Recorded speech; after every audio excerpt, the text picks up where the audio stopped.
Hey, this is the Game Triple H from the WWE. You're watching RxMuscle.com, the truth in bodybuilding.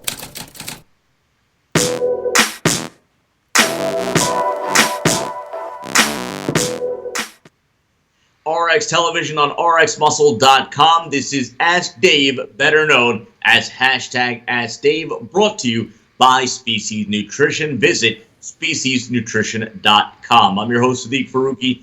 Glad you can join us. This is your 30-minute question and answer show with Dave Palumbo. All your questions on diet, training, supplementation, IFBB pros news. The Arnold Classic is right around the corner, and the big news last week was Shawn Rhoden withdrawing from the big competition. As we now bring in Dave Palumbo from our Cape Coral studios, and we'll start on that note. Dave, right now on RxMuscle.com and the YouTube channel, an explosive tell-all interview, Shawn Rhoden explaining to you the scary health situation that he had that not only caused him to withdraw from the competition, but almost cost him his life. Yeah, you know, it's crazy when you feel great and you don't know anything's wrong with you. And really, with regard to what happened to Shawn, it really had nothing to do with anything he was doing. He was probably in the best shape of his life. He was mentally good, he was healthy, but he had these two stomach ulcers that he didn't know about. And I'm sure it had a lot to do with stress. Shawn's been going through a lot of stress over the last couple of years, you know, having the new baby and, you know, contracts he was losing and getting and moving around. And, you know, he tends to be a guy by his own admission that internalizes a lot of his stress. He doesn't really release it. You know, he's not one of these explosive yelling guys. He's very quiet. Those are the people who get ulcers. And unfortunately, he had one, didn't know, or had two, and they started bleeding, and he was losing blood, you know, over the long period of time. And his hemoglobin, hematocrit, was so low that the doctors were like shocked that he was still functioning with no problem. You know, obviously the blood volume can be replaced by the fluids you drink, but the red blood cells that carry the oxygen don't, especially if you're losing them and you know, through your intestinal tract. So it was amazing that, you know, it was a good thing that his father-in-law made him go to the hospital, and he got checked out, and obviously he got the transfusions, and they gave him some rest, and, you know, and he's healing up nicely now. But this is one of these things, you know, if you have something that's wrong with you and you don't feel right, go to the doctor. You know, it doesn't pay to, like, you know, put it off. If something's making you feel uncomfortable for a long period of time, you know, for a couple days in a row, and it's just not getting better, that's a sign that you got to get it checked out. And I'm guilty of that too, of just ignoring it and saying, it'll go away, and maybe I'm sick. I remember when I was 17 and I had appendicitis. I didn't even know it, and the doctor told me I had the flu, and so I just figured, there was nothing wrong with it. And for at least 2 months after that, I didn't feel right, and I should have pushed it and gone to the doctor, and I didn't until it got really bad, and I had my appendix had ruptured, and I had a big infection in my abdominal cavity, and they had to obviously put me in the hospital for a week on antibiotics, and then they had to remove my appendix. So once again, take the signs that something's not right and always check it out.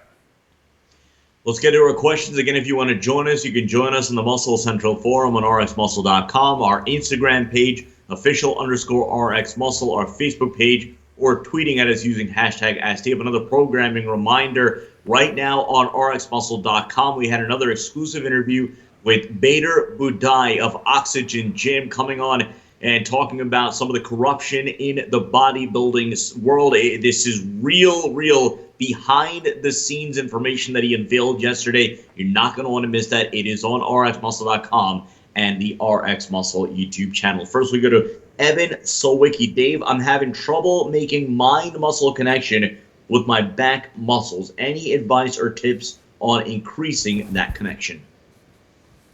Go back to the gym. Start doing your exercises with almost no weight on the bar. You know, really connect. You know, take the lightest weight you can and go in that gym. Let's say you're doing a bench press.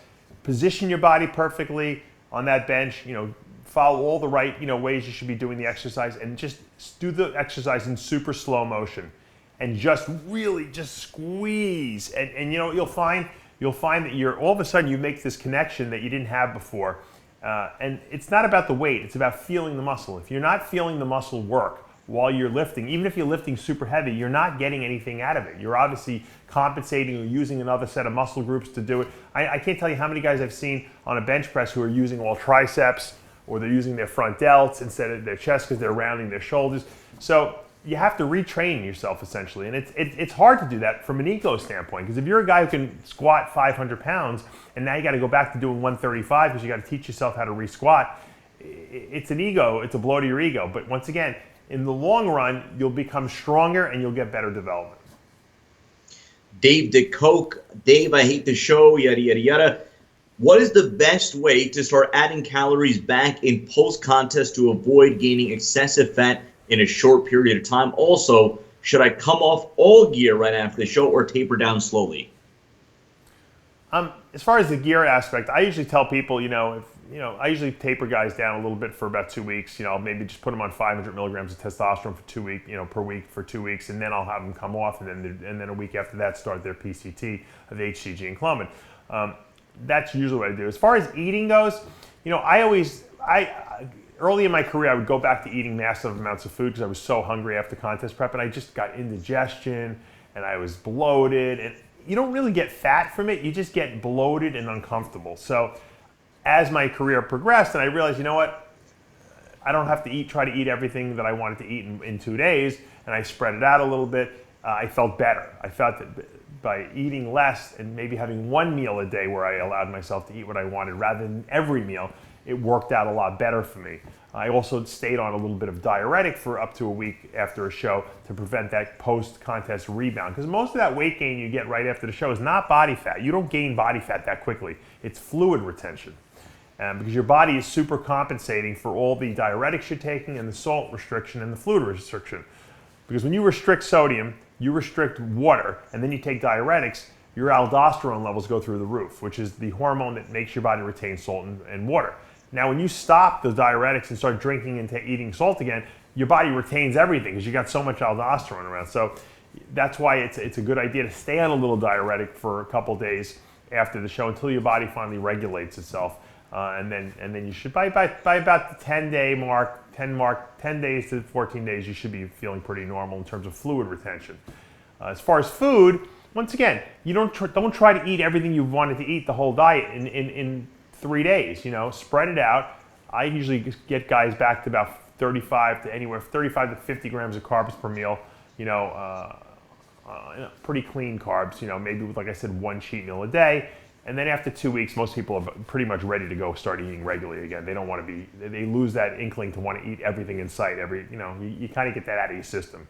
Because you get real sick real quickly when you start eating too much food, and especially rich foods that you haven't really been eating, high sugar foods. We get this question fairly often, so Dave, if you want to answer it in full or tease the numerous videos you've done very recently that are on RxMuscle.com and the YouTube channel. Jay Guy wants to know the best scans to get done to check heart health. Also, what should we get tested in terms of blood work and why? Yeah, you could watch, I did a video just recently, I think it was last week, Sid, on heart health.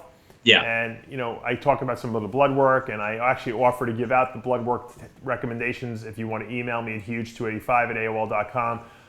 As far as cardiac health, you should get an EKG, which really doesn't tell you that much. Echocardiogram, which is like an ultrasound of your heart, terrific to tell you chamber thickness and the cardiac output that you're putting out.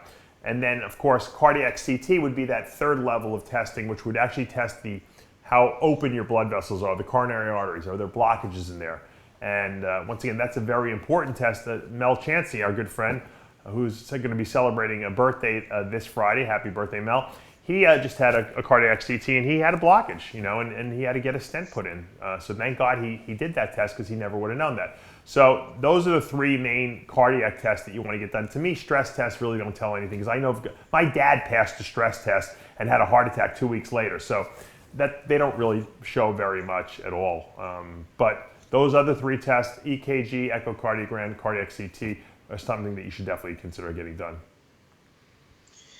Mexican Silverback 75. If I'm struggling to lose the last few pounds I need going into a show and I'm already in ketosis, should I drop my protein or should I keep it high? If so, how high in terms of grams per pound of body weight doing this while on cycle, by the way? Well, if you're eating, let's say you're eating 7-8 ounces of protein now and you're not losing any weight and you're doing a lot of cardio and you're taking a lot of fat burners, then try to do, knock it down 1 ounce per meal. Try 7 ounces per meal. If that doesn't work, try 6 ounces per meal. see how that works. Because as you're losing weight, your protein requirement goes down a little bit because you don't have to feed as big of a body anymore. I usually reduce food last. I try to play around with cardio and fat burners first. If those don't work, then I go to food.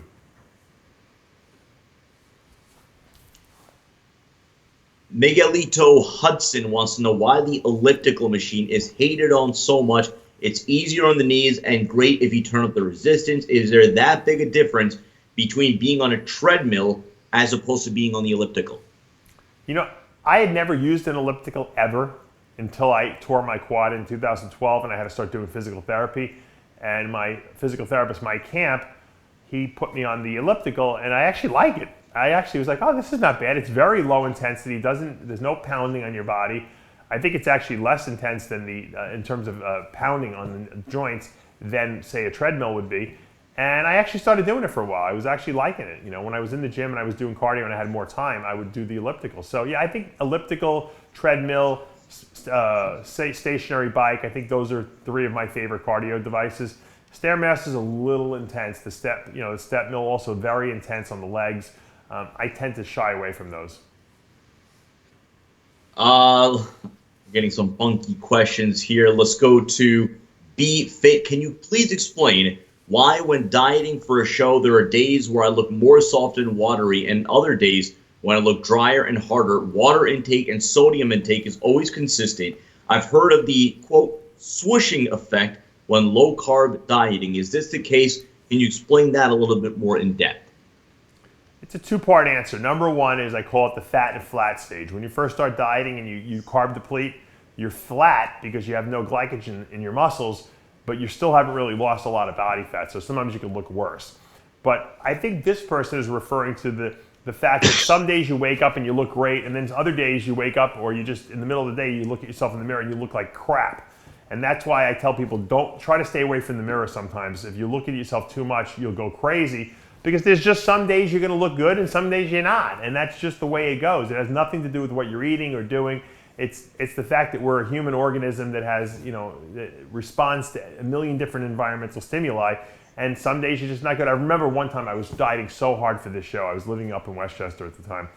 And I was looking at myself in the mirror and I'm like, man, I look like shit. I was so depressed that I said, you know what, F it. I went to the diner and I ordered like a turkey, like a triple-decker turkey sandwich and some French fries. And I thought I thought it was the worst thing I could possibly have done, Of course, the next day I looked incredible. So sometimes, and I was having my weekly cheat meal. I was just over, my body was just run down on diet food. And this is before I really knew a lot about fats. So probably I was fat deprived is really what it was.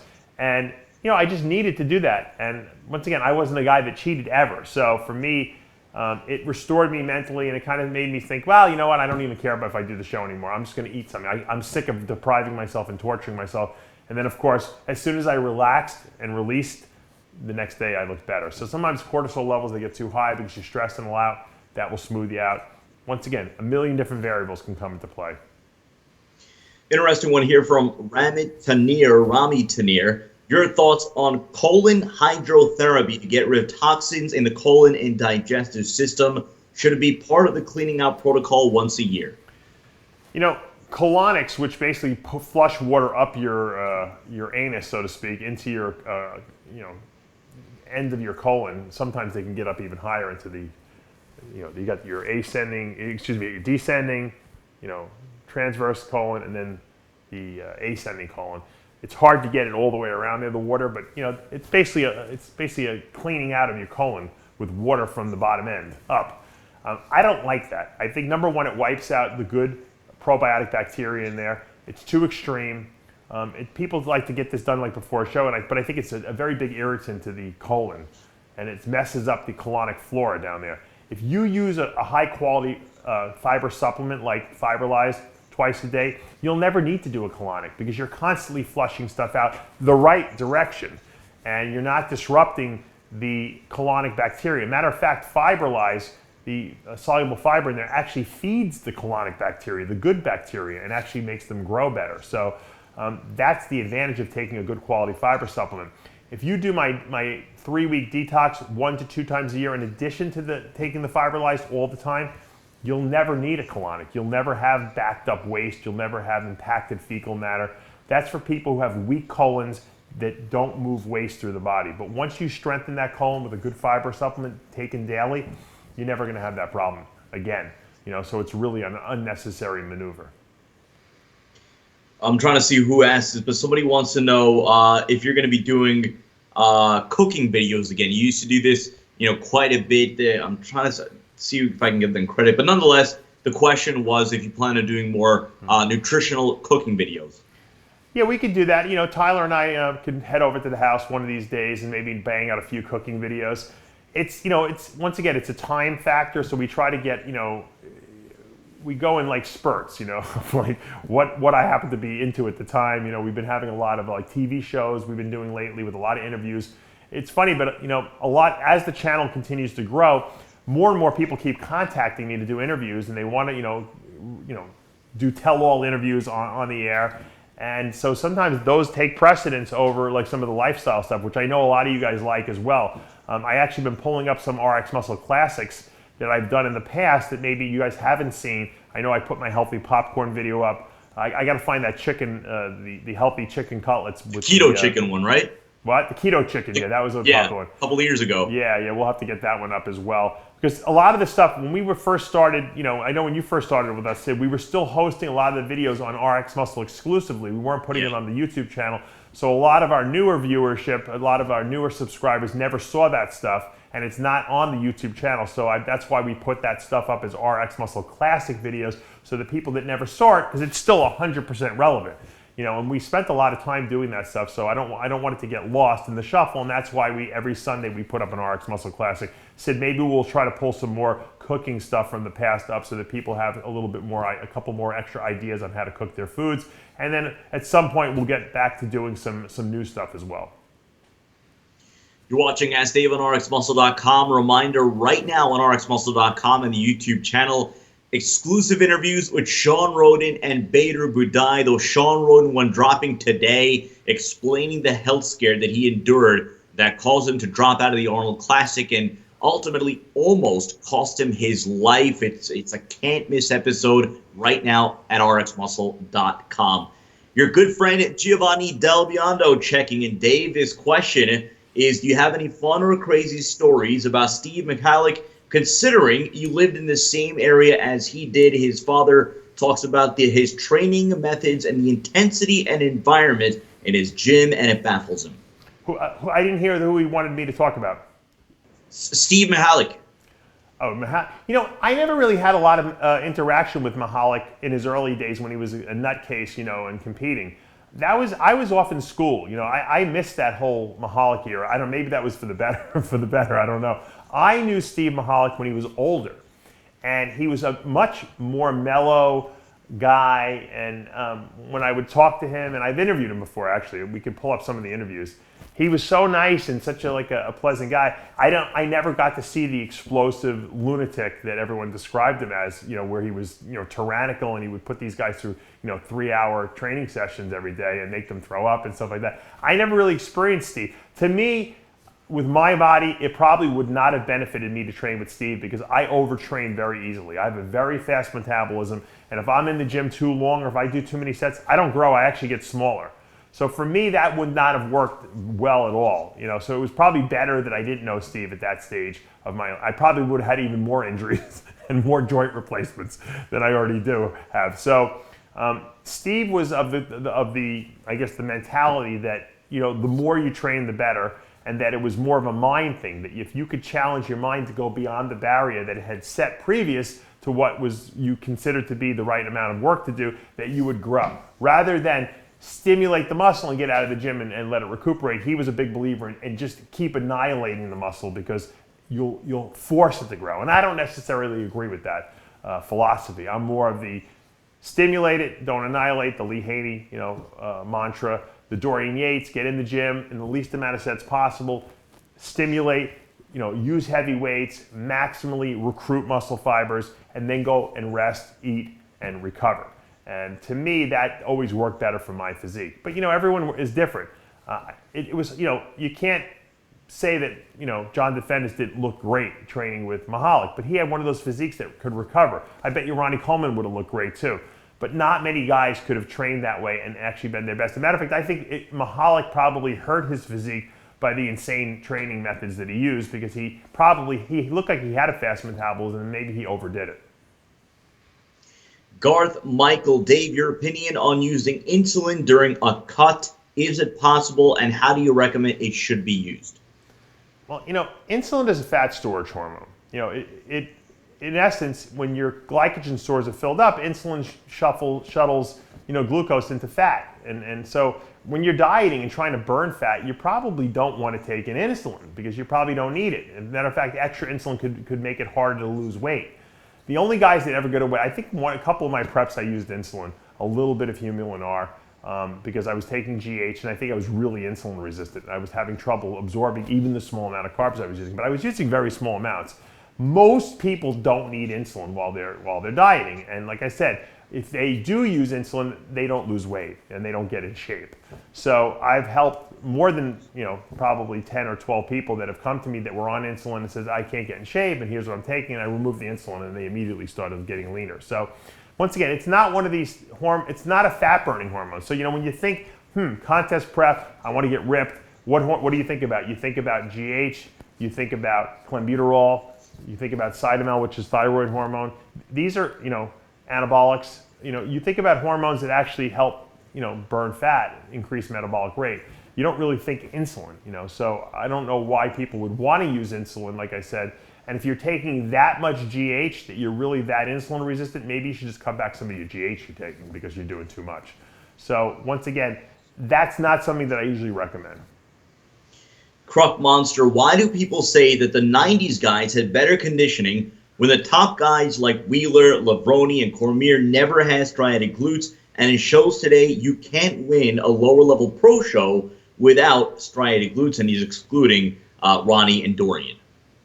Yeah, well, if you go watch some of the Lavroni contest, he had striated glutes. And when Flex won the Arnold the first time and Flex won the USA Championships, he had crazy striated glutes. So Flex got a little lazier later in his career, and I think he kind of didn't diet quite as hard as he probably should have.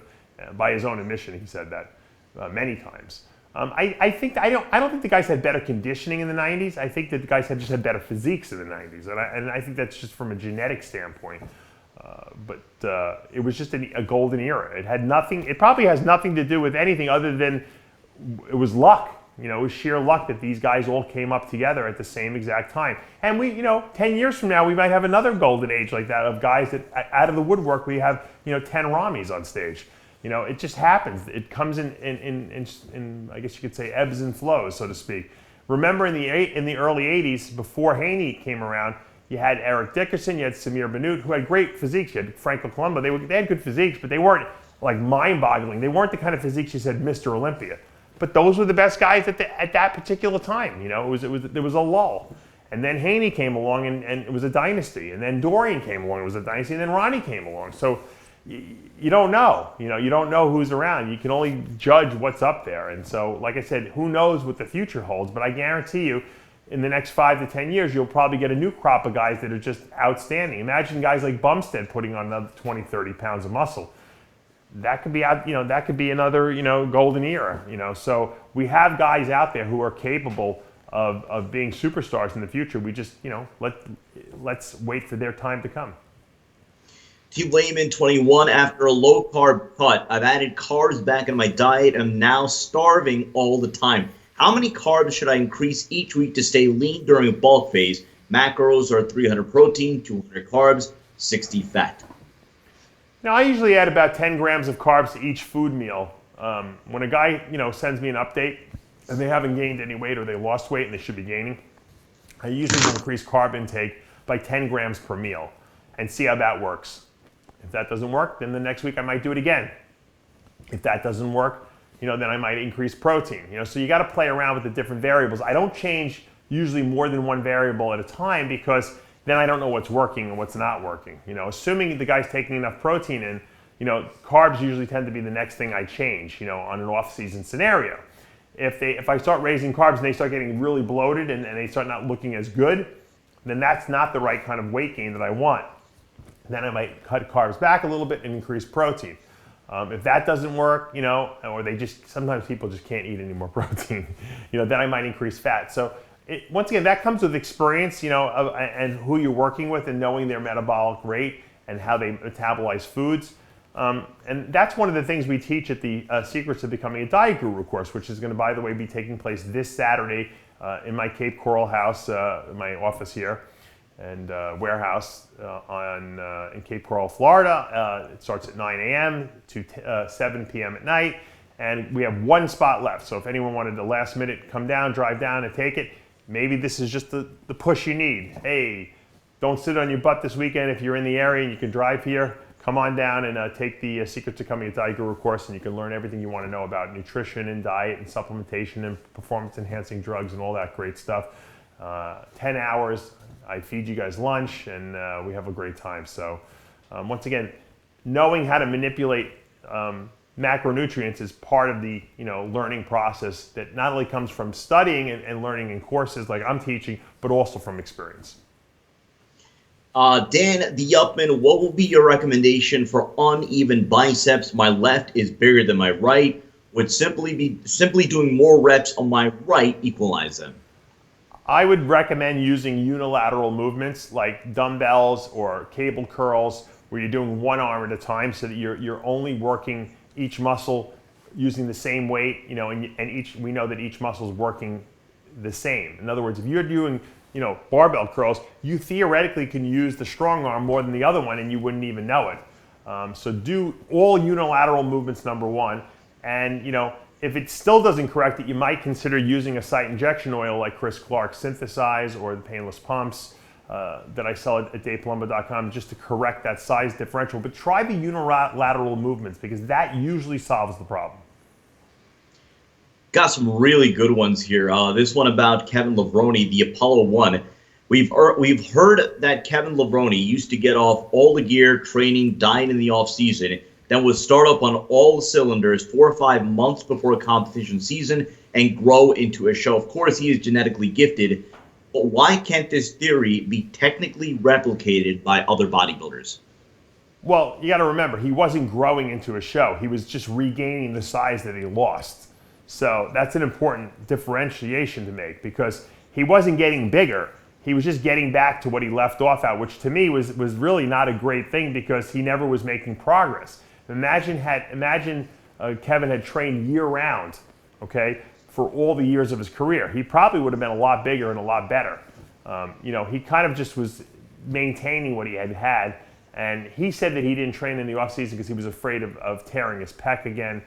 An injury he had earlier in his career. But who knows what the real reason was, if it was laziness or if he just felt that he didn't need to, or maybe he used it just because he wanted to preserve his health. And he figured, if I only did it 5 months out of the year, I would not be as damaging to my body long run. And that could be the case. I think nowadays, with the comeback he's making, the last run he's going to do here at the Arnold Australia, I think he's been training for almost 2 years straight now, something that Kevin never did in the past. So it'll be interesting to see what he looks like. Grant Kemp, do you think Arnold Schwarzenegger had the best chest ever? If not, then who? He starts to go on asking about other bodybuilders and other parts. We've answered this question before, but let's just stick to chest.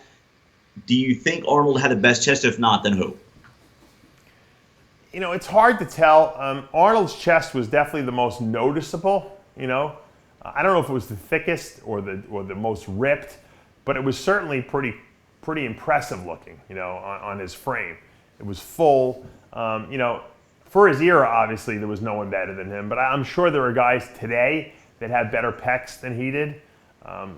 Who they are, offhand, I'm drawing a blank, but there were a lot of pro guys at the elite level. Ronnie Coleman had a good chest, who probably had thicker pecs than Arnold, but it was the shape of Arnold's chest, the shape of his arms, the smallness of his waist.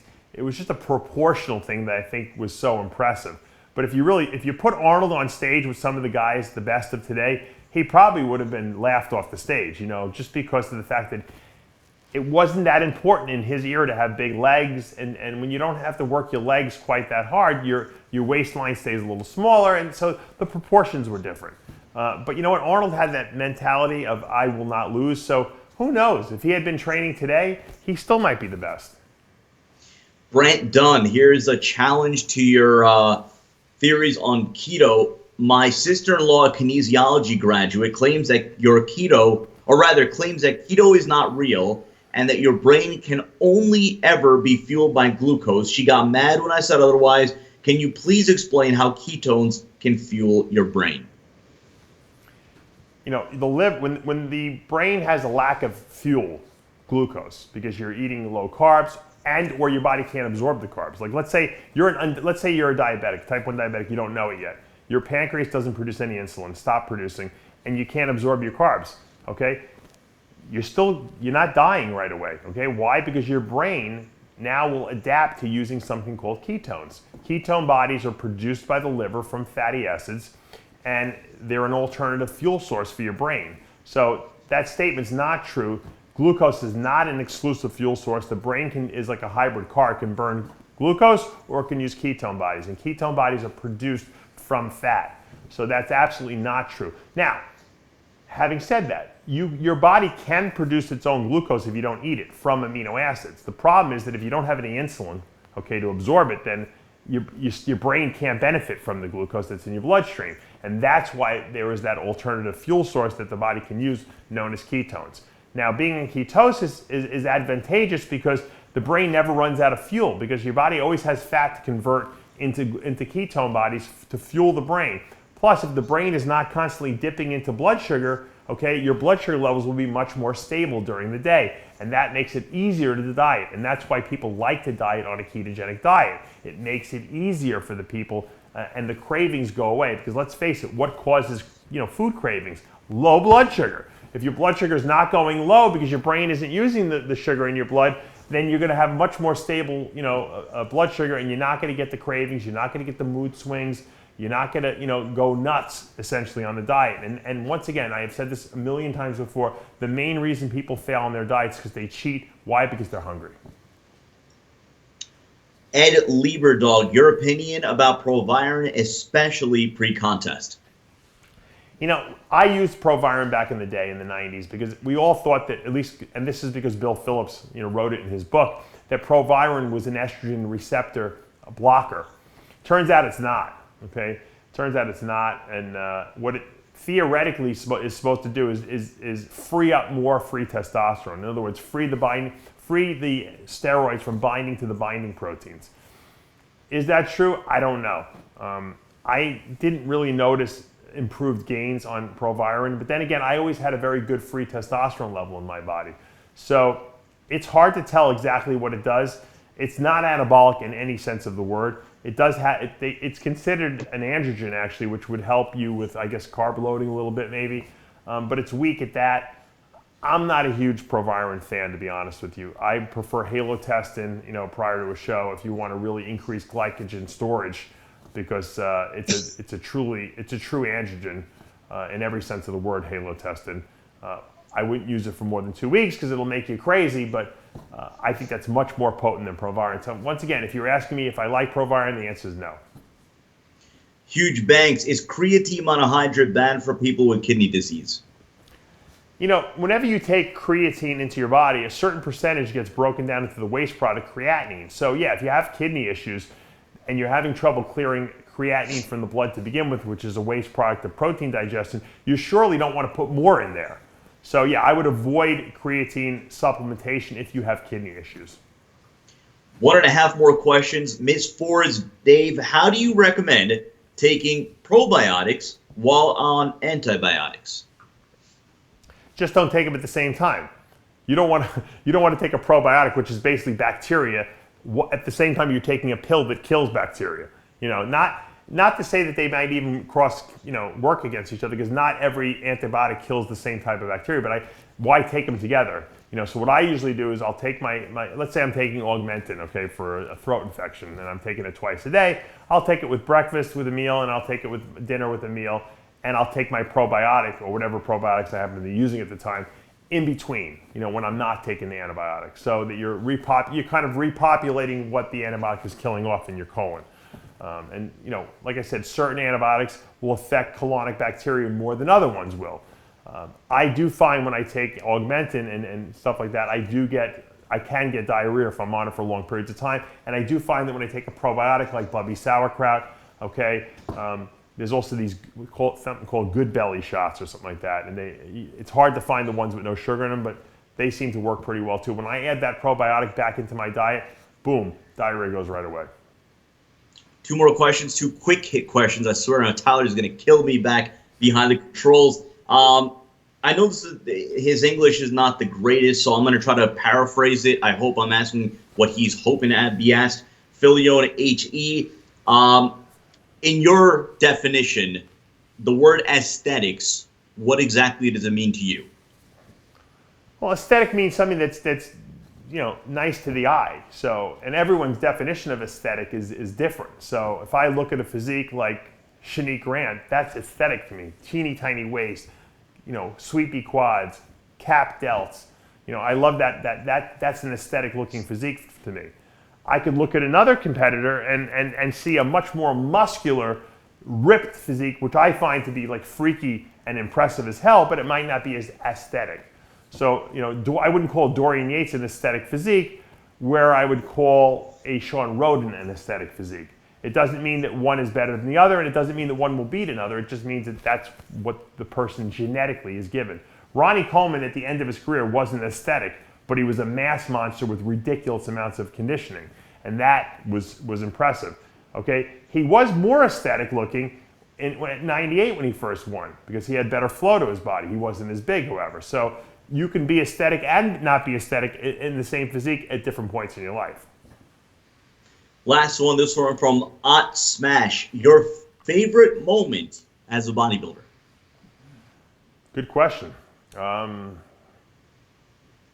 Probably the most proud I was when I won, when I came in second at the USA Championships behind Chris Cook. It was also the hardest loss I had ever taken, because I really believed that I was going to get my pro status at that show. I thought I had that one. I thought that was the best I had looked. And it was a little disheartening for me. That was the one where I didn't go out afterwards. I kind of stayed in the room and just ordered room service, and I was just moping around for like a week after that, because I felt I gave it all, and it wasn't enough. And to me, it was kind of disheartening. So in essence, it was a great moment, and it was a terrible moment at the same time, if you can understand that. I don't, it wasn't like I've never won the Olympia or the Arnold Classic or the USA or National Championship, so that I can't really say those were great moments, because they didn't exist in my career.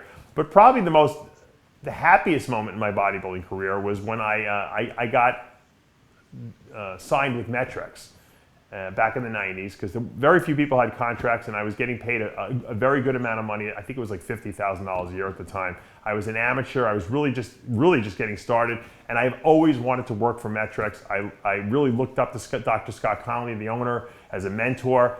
And for me to be able to use products that I actually believed in, and be able to interact with Scott Connolly and ask questions and learn about protein and how the proteins get metabolized in the body and how the body works, that was a dream come true for me. So that was probably the greatest job I could have gotten in the bodybuilding industry.